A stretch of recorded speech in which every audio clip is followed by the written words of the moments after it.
I think that it's up to the hospitals and the organizations to realize how they're going to fix their working conditions or their staffing or whatever problem that they're dealing with to level out this playing field if that's what they want to do. And in the meantime, don't punish the nurses for it. I mean, it's as simple as that. What's the 2022 nursing career and job market zeitgeist?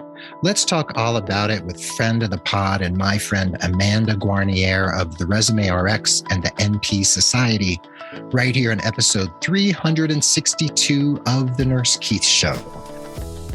Hey there, this is Nurse Keith. This podcast is all about you, your personal professional development, your career, and the healthcare system writ large. And I'm here to share education, frequently ideas and diatribes, well, you're used to the diatribes, and informative interviews with some of the most inspiring people out there. I love having you along for the ride, and I invite you to take part in supporting the Nurse Keith Show by going to patreon.com/Nurse Keith. Creating over now 400 episodes all told incurs a lot of costs. And if you would like to support the show with as little as $2 a month, that would be awesome. It's patreon.com/Nurse Keith. And you can also refer yourself or anyone else, including your pets, to Nurse Keith Coaching for expert holistic coaching with me, Nurse Keith.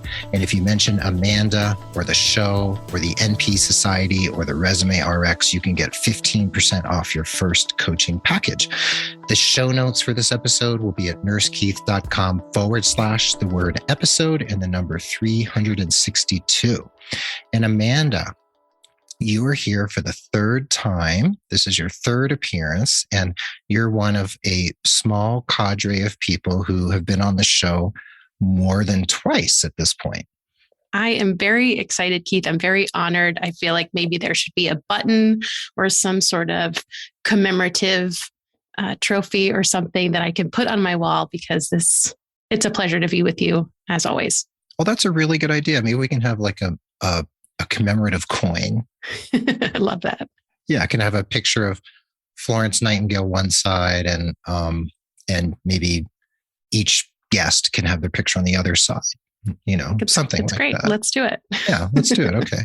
Yeah. So we're here because you are a resume expert, and you've been on the show talking about that. And you have consulted with me on resumes, and people can also buy your templates through my website at the ResumeRx. They can go and buy them for a special deal at Nurse Keith.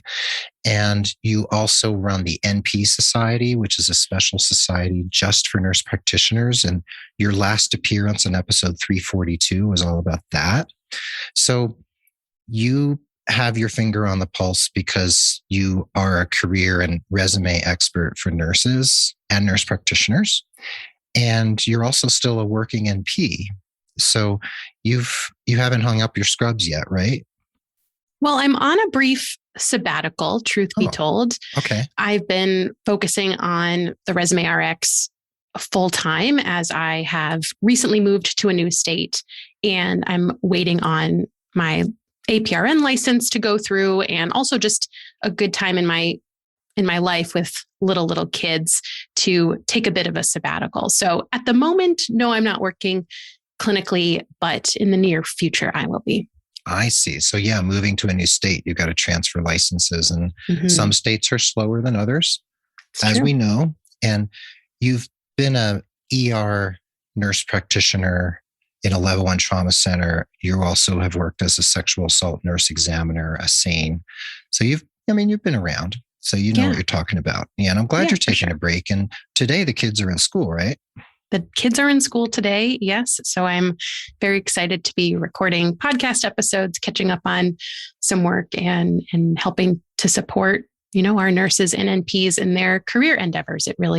It's a work that gives me a lot of joy. That's a lot different from caring for patients, but just as fulfilling. I agree. And I totally concur with that feeling. And there's a lot to talk about, because here we are. We're recording this in mid-February of 2022, and this episode's coming out in March.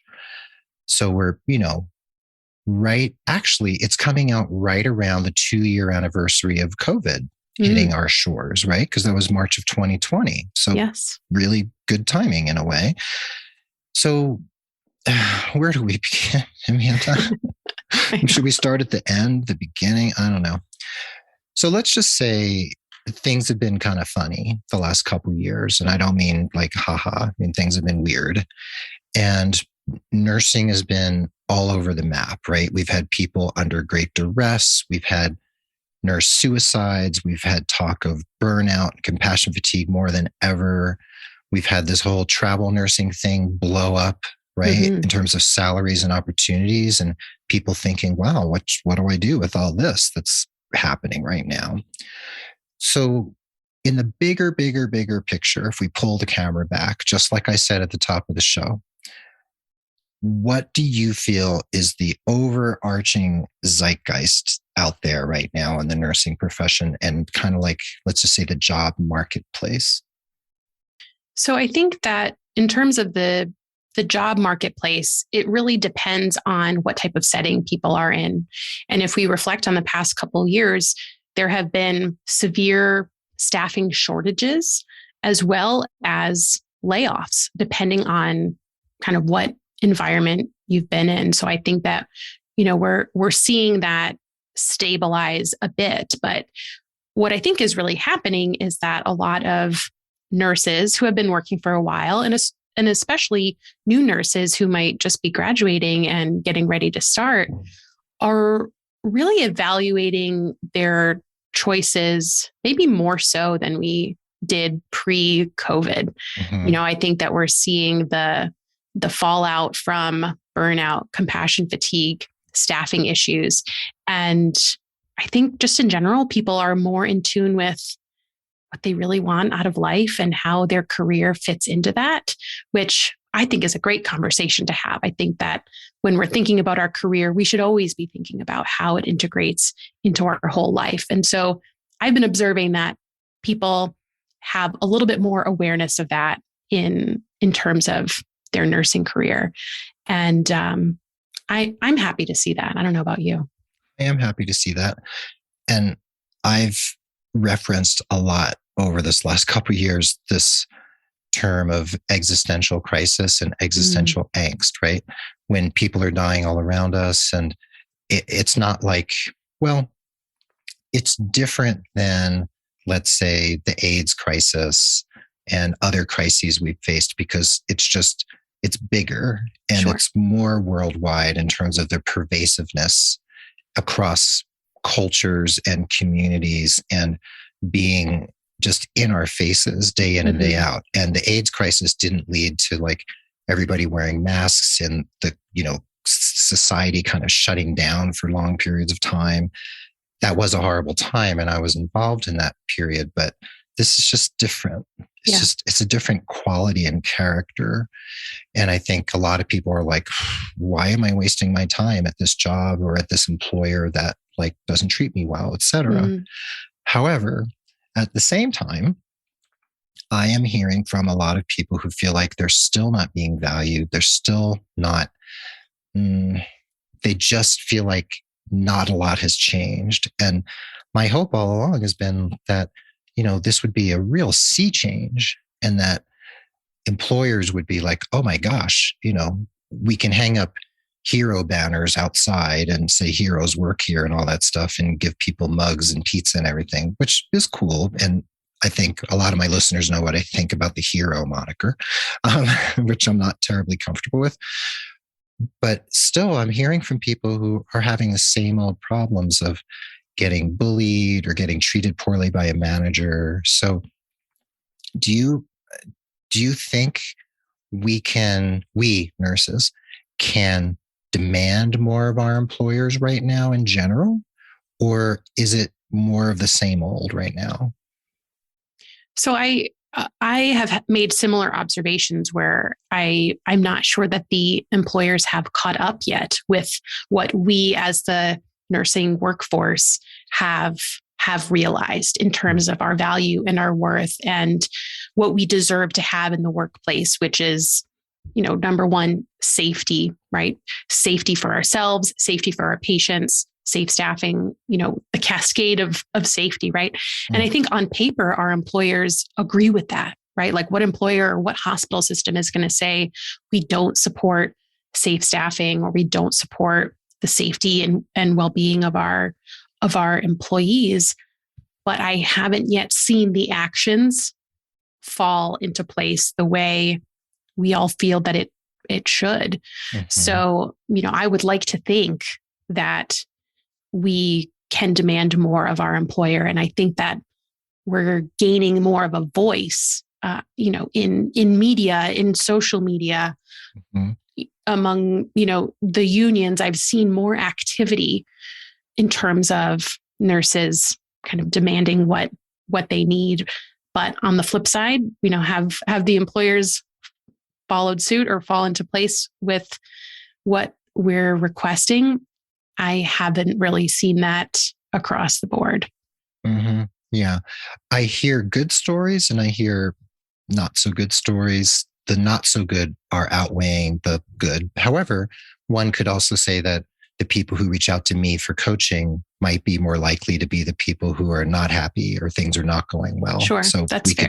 We could say that, right? So they're kind of a self-selecting group. Mm. And I also just hear from really cool people who want to do cool things and are just thoughtful and want to grow their careers. So I want to also put that out there, that people reach out who they just have stuff they want to talk about. Yeah. And they want to do something maybe out of the box or something like you and I have or whatever. So there's also that scenario. But I just feel uncomfortable with the fact that so many nurses feel so beleaguered, and many who reach out to me anyway still feel rather stuck. And yeah. I hear from a lot that they don't want to work in acute care. And I don't blame them at all. And anyone who's listened to this show for any period of time know that I've never worked in acute care. I know there's gasps in the audience from those who've never heard that before, but 26 years and I'm still doing okay. And I've gainfully employed whenever I want to be. But I know a lot of people want to leave that milieu, and I encourage them to if they don't want to work there, because there's plenty of people who want to take their place. Mm-hmm. Right. Yeah. So for those who are seeing that acute care is not for them, whether they're like me and they're real iconoclast and they're coming out of school saying, nope, not going to do it ever, or they're doing it at some point, 2 years in, 5, 10, 20 years in. What do you think of all the options that are out there now for people who are like, I want to be part of the 45 to 50% of nurses who don't work in acute care? Yeah, I love that. I think there has been this narrative for a long time that the setting that you work in determines your worth as a nurse. If you don't work acute care, you're somehow less than or different or not as capable. And I think it's kind of taken this type of scenario to really emphasize the fact that that's not really true. We're all worthy no matter what setting we want to work in. And I just encourage anyone, especially nurses, to really listen to what their instinct or their gut is telling them. And if they are not happy in an acute care setting, or it doesn't interest them whatsoever, then that is wonderful for them that they're able to have that clarity, because getting that clarity is the first thing that's going to take them down the path of whatever working environment is going to make them most professionally satisfied. And if you're not professionally satisfied, chances are you're not whole life satisfied, right? So I encourage people to do what they need to do to examine what type of environment they want to be working in, and explore those feelings and those interests the best that they can. Yeah. Yeah. And a lot of people are exploring remote nursing, which has exploded, obviously. Yes. And they might be checking out the remote nurse with Sadie Glisson, or they might just be going on Indeed or Glassdoor or LinkedIn and finding remote positions. I do hear from people who are disgruntled with remote work because they feel that the the isolation of remote work can be hard. It doesn't work for everybody. It might sound really good to work in your pajamas or have, just be in your house with your dog or cat, but that can also be hard for some people. People like you and I, that's not so hard. That, we enjoy it. But for many, it's a real struggle when they don't realize it till they do it. Mm-hmm. And also others feel that the productivity that's demanded of remote nurses has become pretty robust, we could say.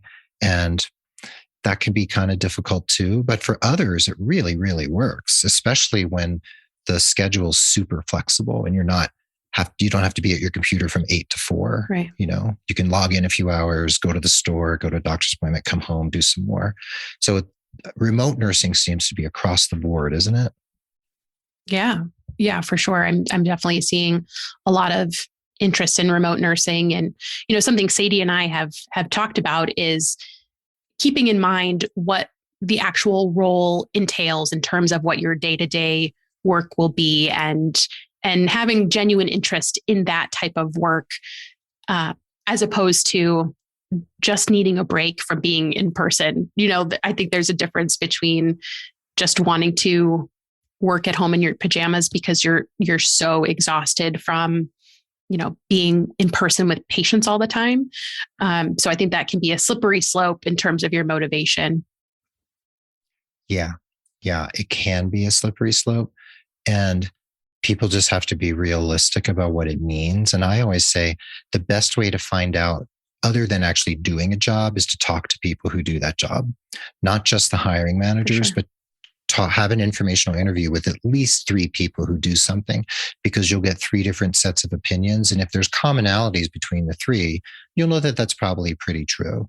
But if one person shares like, then you'll know, okay, that's one person's lens. Let me try another person's lens. And the same applies from my perspective to advanced practice nursing. Now you're an NP and you work in the ER. So, I'm trying to remember, are you adult Jerry nurse practitioner? I'm actually adult before they combined it to adult Jerry. So before they combined it. Oh, okay. Yes. So when I'm an OG adult NP. OG, so your original gangster adult NP. So that was just considered an ANP, right? At the time? Yes. And now it's an AG NP, right? Yes. Right. They've made all these different combinations now. So here's a question for you. To me, from my perspective and what I hear out there in the ethers, it seems like everybody and their mother wants to become a family nurse practitioner. And when people write to me or call me and they're like, I want to talk about being an NP, I say, okay, so let's talk about why you want to be an FNP. What does it mean to be an FNP? Do you like working with children? Do you want to work across the lifespan? Do you understand where FNPs mostly work, like what the milieus and workplaces are like? And is that really what you want? Because I've heard from, I can't tell you, too many newish FNPs who have realized that what they've ended up doing is the 15-minute visit, maybe 20 times a day. And it's not what they signed up for. They wanted to provide holistic, nursing-based, primary preventive care across the lifespan. And they're actually forced into this box of the 15-minute primary care visit where they can't get anything done at all.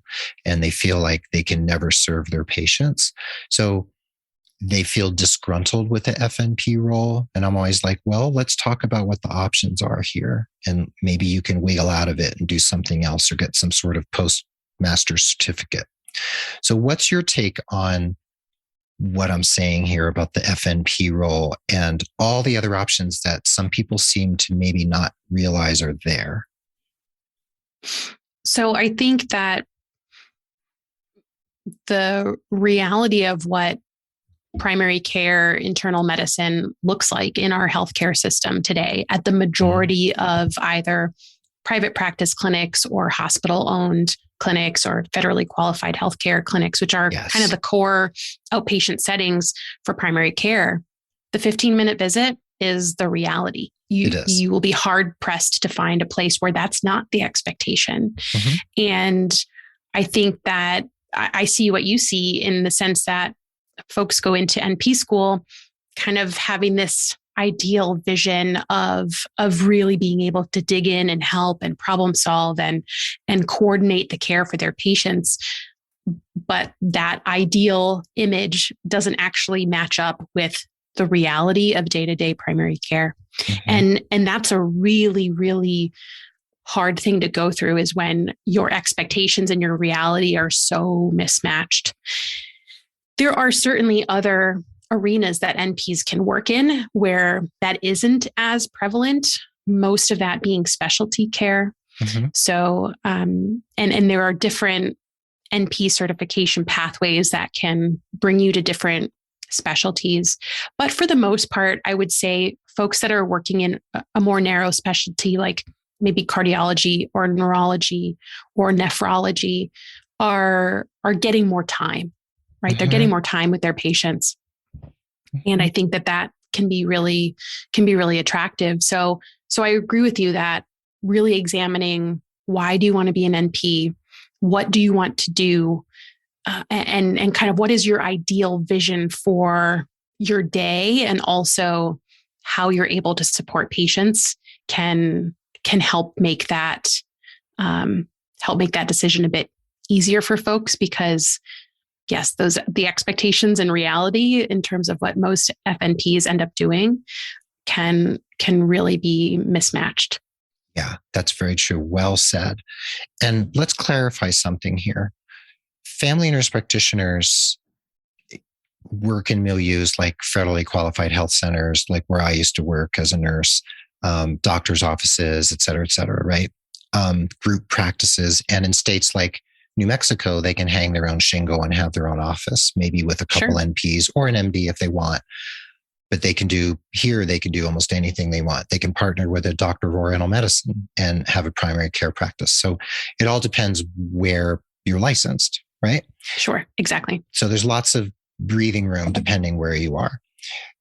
So be that as it may, like an FNP can work, let's say, in an OBGYN office and really dig deep into women's health, even without that postmaster certificate in women's health, right? So they can do lots of things in a focused way with a particular population. So that's available to them, right? Mm-hmm. But if they want to work in nephrology, cardiology, in a clinic like that, does the FNP afford them enough to be able to do that? Or they have to get some sort of postmaster certificate? Or would it be better if they were an adult GERI NP to say work in, let's say, a cardiology clinic? I think it really depends. I don't think that currently, there used to be, way back when, there used to be a cardiology NP certification. I don't think that it's in existence any longer, but it depends on what that particular clinic is willing to provide. I think that there are plenty of FNPs, especially if an FNP has a background in nursing, in cardiology. I think that's probably the perfect candidate to work in a cardiology clinic. And the other thing to consider too is that some cardiology clinics also are a bit of a hybrid role, where it might involve rounding on patients in the hospital. So in that sense, sometimes the acute care certification is something that may be beneficial or more beneficial. So FNP is really a versatile certification, and you're usually, depending on the state and the board of nursing, you're able to work in most settings, but then it's your background and your propensity for some additional on-the-job training or certification that then can make you better for those more subspecialty roles. Yeah. And the same goes for an RN with an associate's or a bachelor's, right? I mean, if you've gained a great deal of expertise in something like telemetry or cardiology or oncology, then lots of doors open to you, even if you don't have a certification, unless the particular employer really requires one. And this is where I always tell people, when you're in the job marketplace and you're looking, look at the job descriptions, look at what they're asking for, look at what they say are required, and you can asterisk those, because it's like, without that, you maybe applying is not such a good use of your time. And then look at what's preferred. And if they say, 5 years oncology experience and you have it, then you are maybe head and shoulders above other candidates because you've got the 5 years preferred experience. So it just feels like there's a lot of possibilities, and people need to read the landscape out there, and then they need to speak the language of the job and the employer and the position that's being posted. And you and I talked about that on what episode was that you were on? 306, when we talked about applicant tracking systems and bots and artificial intelligence and keywords and all that kind of stuff.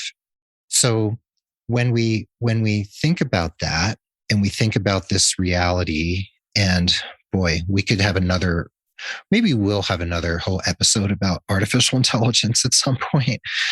But this reality of the applicant tracking system is not going away. And I heard a really interesting episode of Alan Alda's podcast the other day. His podcast is called Clear and Vivid. And he had this artificial intelligence specialist on, and she was sounding the alarm to some extent and she mentioned resume tracking systems, applicant tracking systems. She said, these systems are not as smart as we think they are, and they will get smarter. But she said it does dumb down the application process to some extent, because you could just submit, like you've said, a piece of paper with a bunch of words on it, and you could get screened in. But she said that these applicant tracking systems, ATS we call them, right? They can miss applicants who are actually really cool and have really amazing things under their belt, but the nuances slip by the ATS. So has any of your thinking changed or evolved about how to make a resume speak to this ubiquitous thing of the applicant tracking system? Anything new on your mind about that these days? So I think that to some extent, we still have to kind of like, I don't want to say play the game, but do what we know is going to work in our favor in terms of the applicant tracking system. So keeping up on whatever the current method is. And I still kind of hold true to what we talked about in that earlier episode in terms of keywords and reflecting the job description in your resume and those kind of little things that can help. But I do think, to your point, that the ATS can really miss some phenomenal applicants. Yeah. So to that point, I think any opportunity that you have to have a touch point outside of the online application, I would really seek those out and take advantage of those opportunities. And so what do I mean by a touch point? If you could email someone, a contact associated with that job, especially if you have a friend in common or a colleague in common, if it's a posting on LinkedIn that has the actual person who's posted the job, if you could send a personalized note to them, or if this is a place where you commonly go in person, if you could have an in-person touch point or a phone call touch point, I think all of those matter. Mm-hmm. And they help make your name more recognizable, or they'll prompt whoever the human is after the ATS, they'll prompt that human to at least look for your application among the pool and maybe, bypass the AI portion of it to take you into consideration. So I think that's important these days, especially as online applications become so common and prevalent as kind of the mainstay method for most jobs. Right.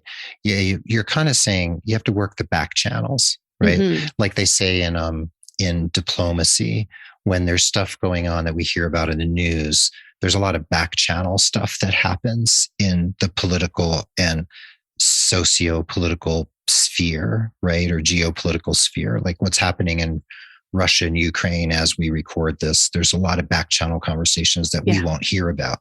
And we could relate that to the job application process and the job search process when you're doing your research. And I always say to people, you're in an R&D phase, you're in a research and development phase. And the more lines you put in the water, the more fish you might catch. And it's a tired old metaphor, but it's true.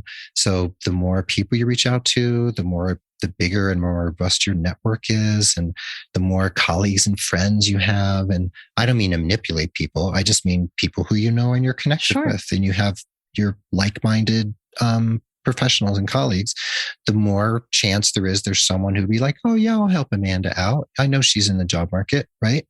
And if you don't have many contacts, which many people reach out to me and say, I just don't know anybody. And I'm like, wait a second. You know more people than you think. And from now on, you're going to start meeting people as much as possible. So I do read people the riot act about that. But you're right. You have to work those back channels too, because there's front door opportunities. You see an ad on Indeed, you apply, you maybe get an interview, and then you go through the gatekeepers, or you contact someone like you said, and they're like, oh, they flag you to their boss and say, hey, watch out for Amanda's resume. She's awesome. Things like that. So you never know what's going to happen. And when we come back from the break, and I'd rather not break and just talk to you all day, but we have things to do. I want to talk about the nursing shortage, right? Put quotes around that. I want to talk about the faculty shortage, which is a thing. And I also want to talk about this whole travel nurse world a little bit, and also just your recommendations for people who are in the market right now in 2022. So does that sound like a good plan for the second half? I'm up for it. Yeah. Awesome. Okay. So y'all hang in there with us, and we will be right back with the second half of the episode. The show notes are at nursekeith.com/episode 362. And we'll be right back with Amanda Guarniere. So now we're going to take a pause for the cause for just a moment.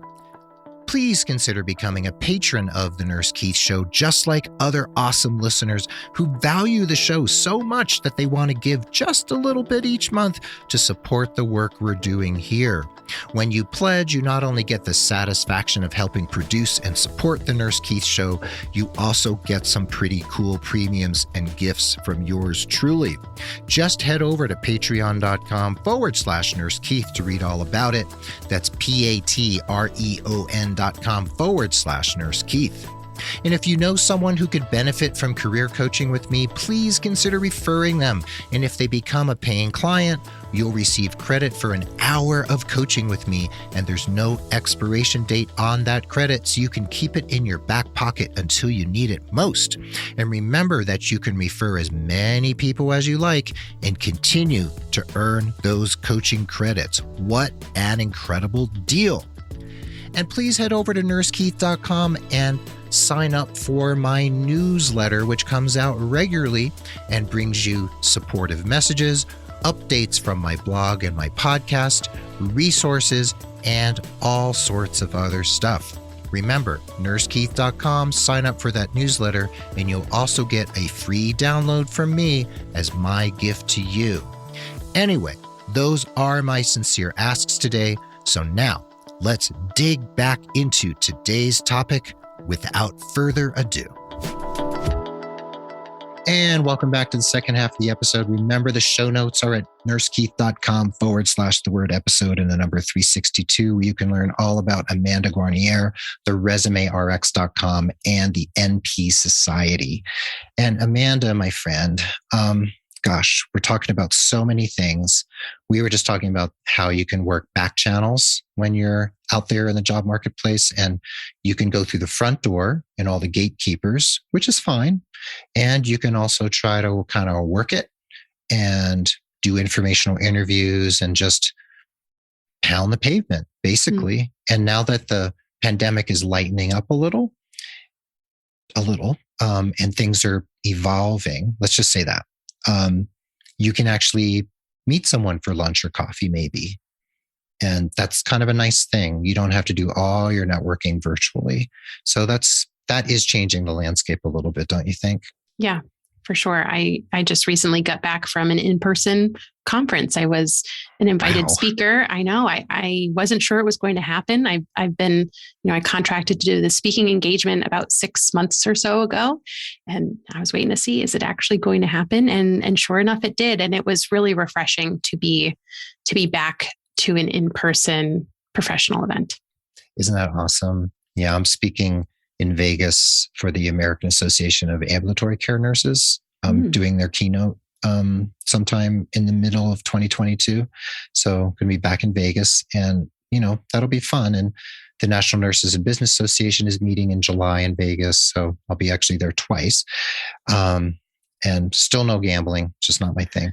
But yeah, it is nice to think about going back to in person and maybe actually coming home unscathed, right? Maybe losing money in the slot machines, if that's your thing. But okay, so let's talk a little bit about this travel nurse phenomenon. So there's a lot of conversation out there. The marketplace dictated that salaries were going to go up because competition was fierce for travel nurses. And that's, for me, it's the law of supply and demand. And it's no fault of the nurses. The salaries went up and nurses saw opportunity and they grabbed them. And I'm like, all the power to you. If you can make $6,000 a week, go for it. Make $6,000 a week. Why not? And of course, there are some issues that have arisen with that.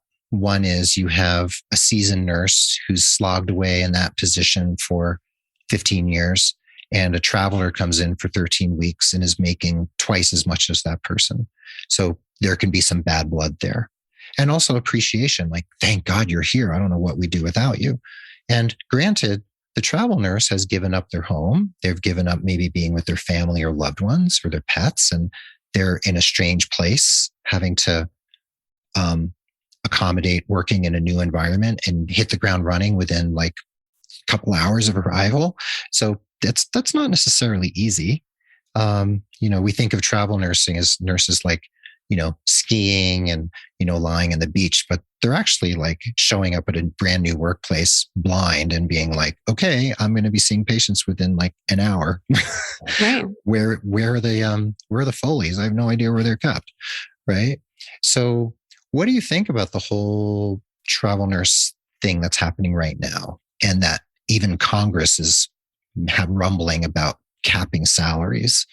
I'm always going to support the nurses. Yes. I support the travelers in this scenario. And to your point, they're making sacrifices that do entitle them to additional compensation. And it's also a supply and demand issue. It is. So I'm with you 100%. And what I hope is that this can be another hint to the employers, as we were talking about in the first half of the episode, to maybe realize that their actions need to fall in suit of their expectations of their employees, right? What got employers into this situation was either a staffing issue related to people who have quit, or increase of patients due to,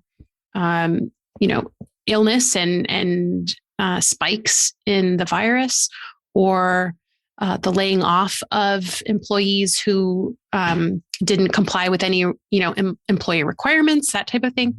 So, I think that it's up to the hospitals and the organizations to realize how they're going to fix their working conditions or their staffing or whatever problem that they're dealing with to level out this playing field if that's what they want to do. Mm-hmm. And in the meantime, don't punish the nurses for it. I mean, it's as simple as that. Yeah. I mean, we could talk about this for an hour, but does Congress step in and like cap airline pilot salaries, or do they cap CEO salaries? Are they capping the salaries of the people who run hospital systems? Right. It's like, the CEOs are making, let's say 6 million a year plus, all the other benefits they get, is that being capped? So it's like, why are they singling out the nurses? It just feels very cavalier to me and misguided. Are they capping physician salaries or anything else? So I have a real problem with that. Mm-hmm. So we'll have to see how that all plays out.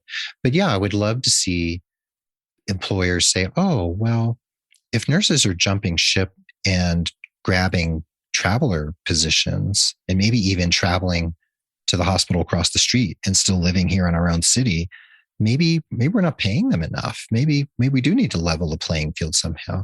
And granted, maybe every single nurse in a hospital can't make $7,000 a week because the hospital might not be able to be sustained. But still, if everybody earned more or somewhat more, then maybe people could stick around, especially if they felt valued. And like I said, in the first half, the banner saying heroes work here and the pizza and the tote bags and everything, that might feel good for like a split second. But if you really want people to stick around, you have to treat them with respect. You have to show them that they're valued. You have to, consider paying for their education and their certifications and their continuing education, and have a leadership funnel and have a way for people to advance within a workplace and not feel stuck. Have them feel like there's somewhere they can go and grow into and evolve, and not feel like they're just more cannon fodder for the waves of patients coming through the door. And if some of that is paying them more, giving them more paid time off, being more flexible in terms of the length of shifts, maybe for working parents, there's lots of things you can do to make people feel valued, don't you think? Yeah, definitely. And I think there are a lot of other industries that are doing this. Mm-hmm. And it seems as though healthcare is really lagging behind. I'm thinking about the tech industry, and, Yes. maybe it's apples to oranges, but, the tech industry is very progressive in terms of their time off allowances and the things that they know employees value. They are putting an emphasis on employee retention and engagement. And I'm just not sure that the healthcare industry has really caught up, which is too bad. There are so many opportunities for improvement. It's true. And, we might laugh about what we hear about Apple or Google or Twitter or other tech companies where, employees have like napping pods and they have ping pong tables and, there's free lunch every day, gourmet lunch. And, there's dry cleaning on site. So you can have your dry cleaning done while you're at work and pick it up on your way home, or there's daycare on site, all these different things.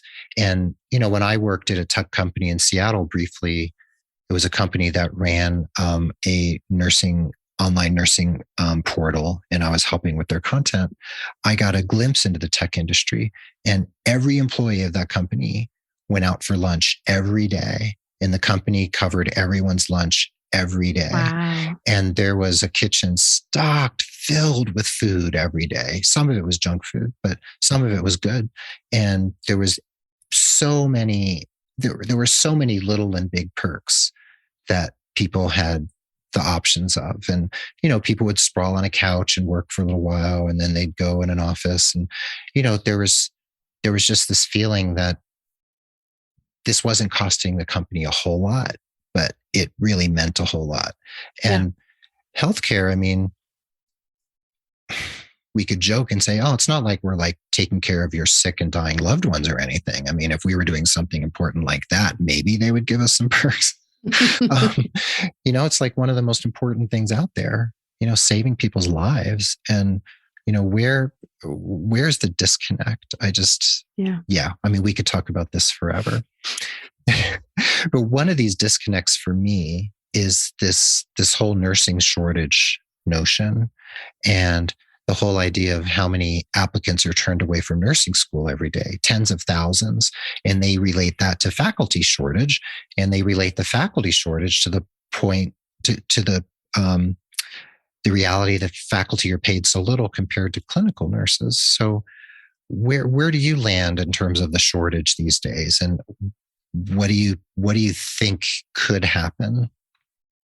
So I think that, what another cause I think of all that is an experience gap, which is, the idea that there are, of all the nurses that are ready to work, the belt or the curve skews more towards inexperience than experienced.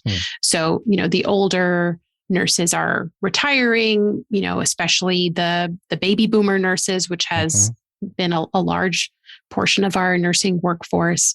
So I think that is certainly contributing as well. And, it's really interesting to me, the faculty situation, the faculty being so underpaid. I think back to my NP program, was not cheap. I went to an Ivy League program. I paid $40,000. I went to Yale, yes. And, I paid around, I don't know, $30,000 to $40,000 per semester. And that was more than 10 years ago. And, knowing that the faculty are so underpaid, it's like, where's all this money going? It's mind boggling. And recently I've been invited by a few NP schools to come and give guest lectures to their students, which has been very flattering. And, I'm at the point in my career, as I'm sure you are too, that my speaking and my expertise is valuable and I charge a fee for it. And there have been many programs who have just said, sorry, we have zero budget for any guest lecturers. And, it just really makes me wonder, like I said, where's all this tuition money going? And I'm not really sure what the answer is, but certainly it's kind of this cyclical problem that I think that we're in, right? If there aren't enough faculty, then we can't educate enough nurses to then take care of our patients, to then become faculty, to then educate our nurses. And it can kind of just go around and around. It's true. Yeah, I don't know what the answer is. I mean, one is pay faculty more, make it more attractive, because a lot of nurses love teaching because, education and communication are part of nursing in general. So people love to teach. So make it attractive for them to do so. Don't make it such a financial sacrifice to become a professor. It is an honorable thing to do, but it should be honorable, and there should be commensurate remuneration for expounding with sharing your expertise with others so that they can become the caregivers of tomorrow, right? I mean, it just makes sense. So there's a disconnect there, and I wish we could solve it during the course of this hour, but I don't know who's really listening to us who would actually solve it. But it's good to talk about it. And it's good to just be honest about what we see. And speaking about what we see out there, before we wind down, I want to ask you, if you were a job applicant in 2022, and I know you're on hiatus right now, and I'm not in the job market either right now, but what would be your best practices? We already mentioned reaching out to people, networking, talking with people, putting lines in the water, right? What are some of the other best practices that you would say are still holding true in 2022? So I would say, all of the above, which we've already mentioned, with maybe an emphasis on networking and connecting with others. I'm seeing more and more that is still the most reliable way to get a job. There, are still a high percentage of jobs that are never even making it to online postings because they're already being filled by referral or word of mouth. So I think that's, a really important point. And, the other thing that I think is even a step back is planning out your job search process and your job search strategy. I think for a lot of people, we tend to kind of overestimate the amount of time that we're actually working on things because we think about it a lot, but it's not necessarily action taking. So you might be in the job market and thinking about it all the time, but maybe your actions aren't following suit with what you think they are, right? So I think that I recommend for every job applicant to have some sort of process that works for them, whether it's a spreadsheet that they're keeping track of potential jobs or keeping track of their applications and their follow-up process, or even just a yellow legal pad, writing down their plan and kind of always spending some time. Whatever. Yeah, anything. Absolutely. Right. Analog or digital, right? So for keeping track of things is really important, right? So you're not just thinking, oh, I'm going to do this today, I'm going to do that today. You actually have a record, right? Absolutely. And along with that, following up whenever you make any sort of contact point or touch point, whether it's an application you've submitted or an outreach email or connection you've made on LinkedIn or conversation that you've had, don't assume that the other person is going to remember as much as you are remembering. And so kind of having some sort of rhythm or reminder for yourself along with this planning method of, okay, in 2 weeks, I'm going to reach back out to this person to remind them of our conversation and to do whatever I need to push this process forward, whatever that looks like, because I really think that it's the follow-up conversations that actually make things move forward and make things happen. So I can't overemphasize that. I think you're right. And I've had some clients and I've encouraged some to use things like Trello or Zendu or these other apps that you can have linked, they're synced between your laptop and your desktop and your phone or mobile device, where you can keep track of people and things you're working on, et cetera. So whatever works for you, really. And, pen and paper, fine, if you're more of an analog person. And speaking of pen and paper and digital and analog, I want to ask,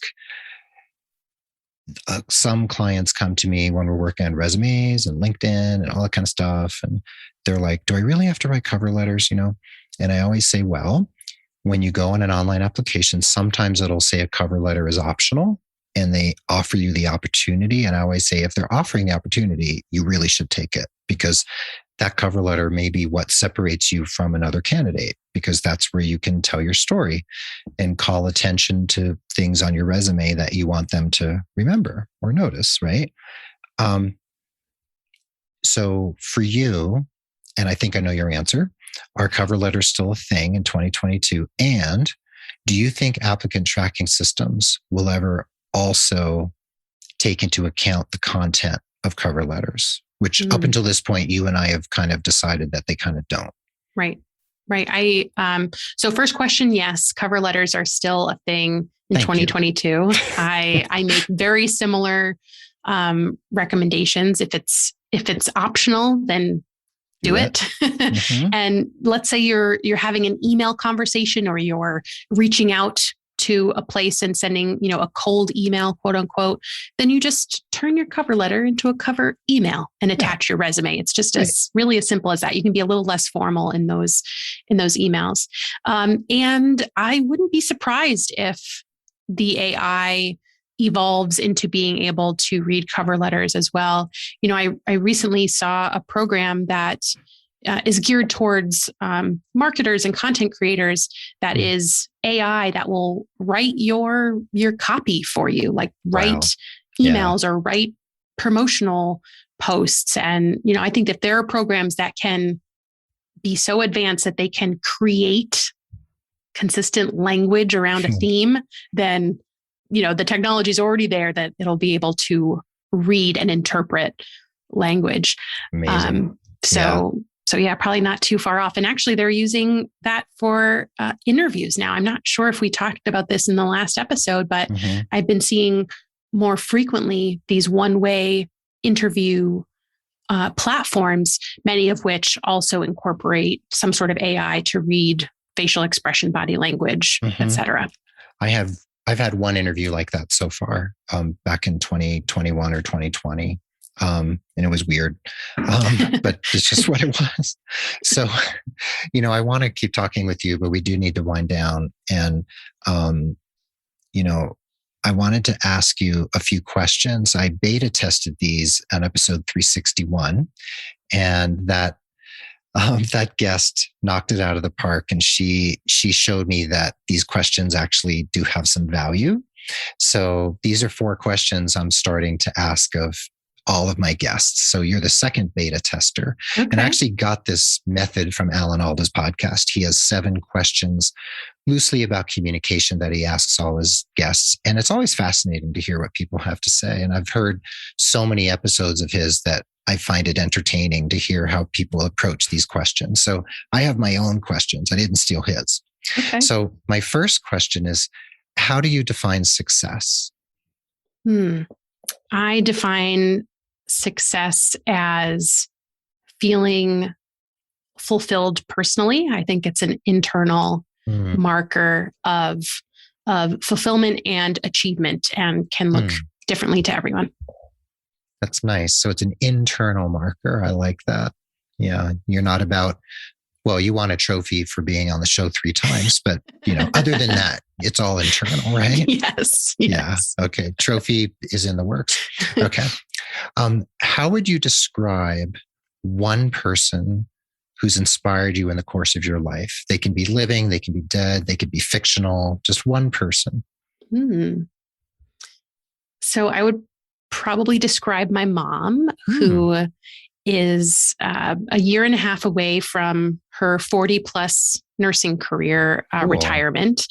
And I think that she showed me perseverance and a strong work ethic, and also kind of staying strong through hurdles and bumps in the road in terms of the course of her life and how it may have affected the path. So that certainly, those were kind of core memory, core life lessons that I'm taking along with me. Sweet. That's really nice. I'm glad you mentioned your mom, and she's a nurse. That's really awesome. She is, yes. Okay. And the third question, penultimate question, is there a book or a movie that's had a really major impact on the way you think or live your life? And it doesn't have to be like your favorite book or favorite movie, just one that just kind of like is a touchstone for you. Sure. I'm thinking of 2, and I'm trying to decide between the 2. You could do both. So the first one I'm thinking of is a book called Untamed by Glennon Doyle. And Glennon is a writer and a mom and an essayist. And this book is really unravels her experience with what the world expected of her, or what the society expected from her, versus learning how to trust what she always knew deep inside. So kind of honoring self. So that was a book I read in 2020, right before the pandemic, which I felt has really helped me since then navigate challenges by tuning into myself. So that's the first one. The second one is Atomic Habits by James Clear, which was also a pandemic read. I've done a lot of reading the past couple of years.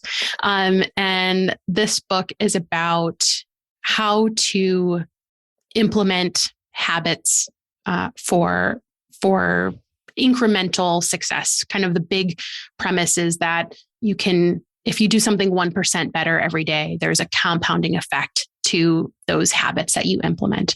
So that was really helpful in kind of restructuring the habits of my day and deciding how I want things to evolve, and kind of working backwards to implement the steps to get me there. Nice. I like that. Atomic Habits. And the other one was Untamed. And I'll try to remember to have links to those in the show notes. Okay. Last question. What's one piece of advice you'd give your 18-year-old self right now at this point in time, whether she would listen or not?